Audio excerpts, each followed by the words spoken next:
All right. All right. So just explain the scenario first, which was you have a patient. Don't use names or anything, right? Okay. You have a patient whose right pupil didn't constrict as much as the left when you shine light into it. Okay. And you and I were talking about, well, what would make a pupil constrict and what would make it dilate, right? So what dilates a pupil? The sympathetic nervous system and the parasympathetics constrict it. That's right. Okay. Yeah. So if this pupil isn't constricting as much as the left, then what are you assuming? We're assuming that either the sympathetics on that side are giving too much, or the parasympathetics aren't giving enough. Right. So what did we talk about earlier? About the sympathetics. But they're kind of on, like they're just like firing there, right? Constantly. So typically when you see those things, it's not that the sympathetics are too high, but it's because there's not enough break from the parasympathetics. Okay. Yeah. It's not as simple as this in reality. The sympathetics are very important. It's not that we don't, in their specific, right? We talk about the sympathetic nervous system is what constricts blood vessels, and this is for you, Nate, that constricts blood vessels skeletally to help pump blood flow up to our brain, which is super important, right? But in this scheme, in this schematic, right, when we look at the brain, the parasympathetics are really just not firing enough, right? They're not, something in the parasympathetic land that would be associated with this is deficient. So when we look at a right pupil that's either big or it's fatiguing fast or it's not constricting enough, any of those three things, right? Except for the top one, latency is a little different, so forget about that one for a second. But if it's not constricting enough or it's blowing out quickly, there's that hippus, then the sympathetics are too high on that side. Simple as that, right? And that means the parasympathetics aren't doing enough to control it. Can we follow that? If we can't, speak up, because I can explain it differently. And don't feel bad about it, because if you are not understanding, they probably aren't either and think they do. You feel it. I feel like you don't. You have a look on your face, inquisitive look. Well, I'm just trying to understand why it's only happening on one side. You're probably ahead of us. Okay. Right. So it's happening on one side because the parasympathetics are controlled ipsilaterally. Ipsilateral. Okay. Yeah. So when you look at the brain, I'm going to draw it in two halves here. And then we've got our pizza pie right here, right? And then you've got your cerebellum, and you got your vestibular system out here, right? The parasympathetics are kind of doing this. They're like happening bilaterally. Sympathetics. Sympathetics, yeah, sympathetics, right? And so they live kind of more in here, we're gonna say, right in there. In the parasympathetics, they fire down ipsilaterally. Okay? Same side, exactly. So, let's say the sympathetics were firing high. Let's say the sympathetics are firing, they're firing both sides, but one side of parasympathetics wasn't firing enough, then you would just see that side sympathetics being upregulated or more present, even though both sides are happening. It's really not a sympathetic issue, it's a parasympathetic issue. And so these parasympathetics live in the cortex, and they live in the lower brainstem. And with the sympathetics being bilateral, is there more room for them to kind of compensate for each other? Or so they're firing both sides, so I don't know. that doesn't really matter. Okay. Yeah, it's a good question. Yeah, Or it's a question, yeah. but like I'm not sure Okay. if that matters in this case. But like this here, this here, this here, they're all kind of in that parasympathetic world where, you know, we're calling it parasympathetic and sympathetic, but it's really different than that. It's really just the parts of the brain that would help control this, you know. But just I'm giving you the term. You just think of these things as all the same thing. Once we get this down, we can then go backwards and say, well, this is a little more specific. This is more specific. But if you can understand this, that's really helpful. There you go. That's half of it. So in a case of a patient who has a big right pupil, you know, and we're doing tilt table, right? How are we going to figure out which one is which, right? Is it this or is it this? Because we know that the cortex, right on this side, 5 zips laterally, we know that this fires ipsilaterally, but we don't know which side we should stimulate from. Because if the cortex is the problem, then we want to stimulate from the opposite side, right? Yes. But if this is the problem, if any of these are the problem, any of these kind of lower brainstem type of things are all connected, then we want to activate from the same side. This is the first time you're seeing this. So Yeah. And this is kind of how you're determining left or right versus your stem. that's right. Okay, Expect to feel a little behind, but Yep, it's no, it's okay, okay. because these girls can catch you up. Okay. Right?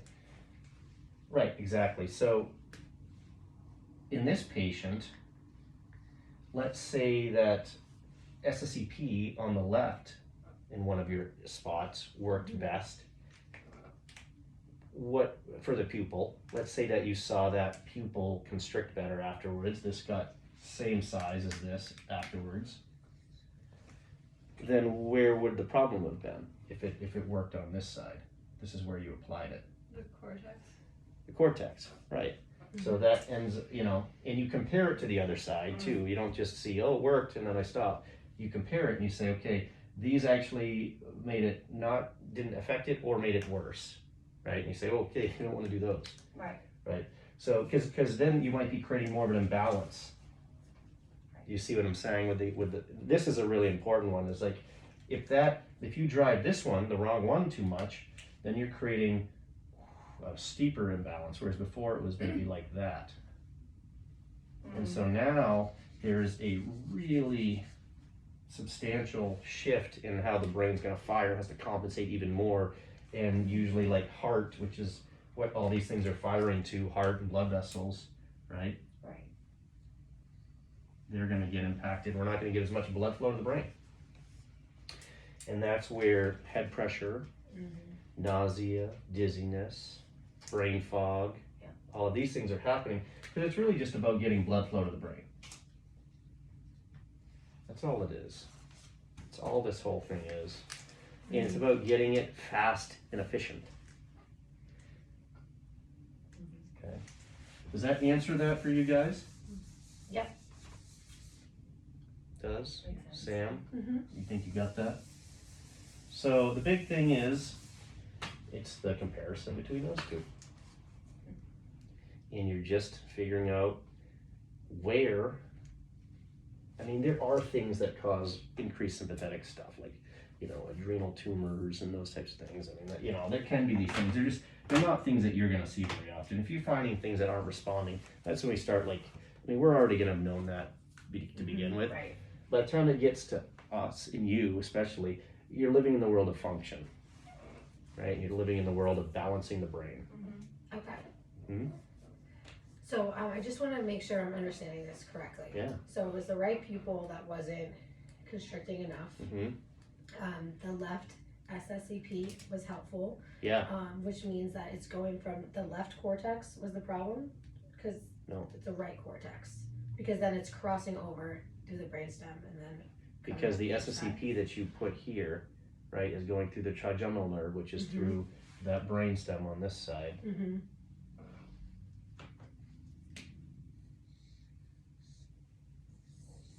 Right? So when you do it on the left side, even though the trigeminal nerve might be up here, to you that might feel like it's going through the brain, it's not. Well, I mean it is, but like it's not going like directly in the brain there. Like, so if for you, like SSEP, you're putting it up here, right? Let's say right here. It's actually going through your trigeminal nerve. It's coming down through here and going in the brainstem and then going up over here. Yes. Okay. Is that the confusing thing? Do you think? Yes. Is the placement? Yeah. So no matter where you put it on the left side, it still comes down through this trigeminal right. nerve. Because the parasympathetic is ipsilateral, but the stimulation is going to be Cross. opposite side. Yeah, cross. That's right. That makes Right. sense. That's Yes, good job, right? So, yeah, and so in this stimulation on the right side, it's going to come in here, same deal, no matter where it goes, right? And it's going to come, I'll do it the same way. It's going to, you know, if it's SSEP is over here, it's going to come in here and then go across. Yeah, same deal. It's always crossed. Yeah. It's just that, the is it, function of the parasympathetic. yeah, it's just that where the pupillary problem is what's going to tell you if it was the brainstem or the cortex. Does that make sense? Mm-hmm. So once you find the site of the Interesting. pupil, then you're just saying, then you can determine the next step, which is it working well here or here? Mhm. And then if you find it, you can always backtrack and say, okay, if it's big pupil on the right and the right side worked, then it was the brainstem. Right, because it's going to be Ipsilateral still, Got right? it. Yeah. Yeah. That makes sense. hmm And so, and then when you're looking at this stuff too, you're not just looking at pupil. You're looking at heart rate. Right. You're looking at blood pressure responses. You're looking at symptoms of head pressure, dizziness, nausea, Mm-hmm. and you're really looking at objective findings that I may have already put in there. Mm-hmm. You know, if it says, hey, they have a pretty substantial convergent spasm or insufficiency, right? Convergent spasms, they come in, their eyes will go, right? Or insufficiency, they come in and their eyes go, one of them goes, whoa, or maybe they both do. Don't work together, right? But it's not that they are working, that's right, they're not working together, but it's that one side is fatiguing, it's weaker, right? So Right. if the left one goes like this, that left mesencephalic area isn't firing those convergent spasms, nuclei, or the otoliths aren't firing on that side well. Chamber that for later, Yeah. right? Yeah. But essentially, it doesn't matter for you. You don't have to know what's causing it. What you want to see is observation, Right. and you want to do pre and post. So you want to see what it's doing before, find it, see it, do something, compare it, and see if it gets better or worse. That's the whole thing that you're doing. Yeah. It's like a process of elimination. It's a process of elimination. I've tried to eliminate it down to a point where it could be, more specific. Sometimes I don't have that available for you. Yeah. But if I do, you want to look to see, is Matt finding that right brainstem and left cortical stuff is better, or is it the opposite, right? Mm-hmm. And that's all you have to really understand for that balance. It's brain balance, right? Mhm. It's about balance in the brain. Because if one side's underactive, then it's gonna skew my whole perception. And when information comes in, whether it's vision or sound or whatever, it's gonna go through this less efficient interaction, and then symptoms occur because it's a slower, longer pathway. Mm-hmm. And then when we stimulate this over time, repeatedly, what happens is instead of we had two pathways, whereas before this one got injured and we go up the bad pathway, which really more looks like this. It's a lot slower, right? And this is the brain. This gets really efficient, right? Let's just draw it like this. It gets really efficient, and so we go down that pathway more, and that kicks off symptoms. It's like headache and dizzy and all these things. So what we figure out is where the pathway that was broken down or interrupted is, and we then stimulate that, which then strengthens that over time, repeated stimulation to the right area, like changing a habit is how we change habits. This is like changing a habit. Right. But as this gets stronger, it starts to pull information this way as it comes in, and it makes this go away. If you don't use it, you lose it type thing, neuroplasticity. Neuroplasticity is neither good nor bad. It just kind of follows the strong leader, type thing. So if it starts to go this way, it starts to go this way all the time, and you go back to your normal pathway. But it has to be done frequently over time for this pathway to disappear. So you're never really treating something that's overactive. You're treating the thing that's underactive that's allowing the overactive thing. Right. You're never Reining it you're in. calming, yeah. You're always treating the thing that's putting the brakes on it.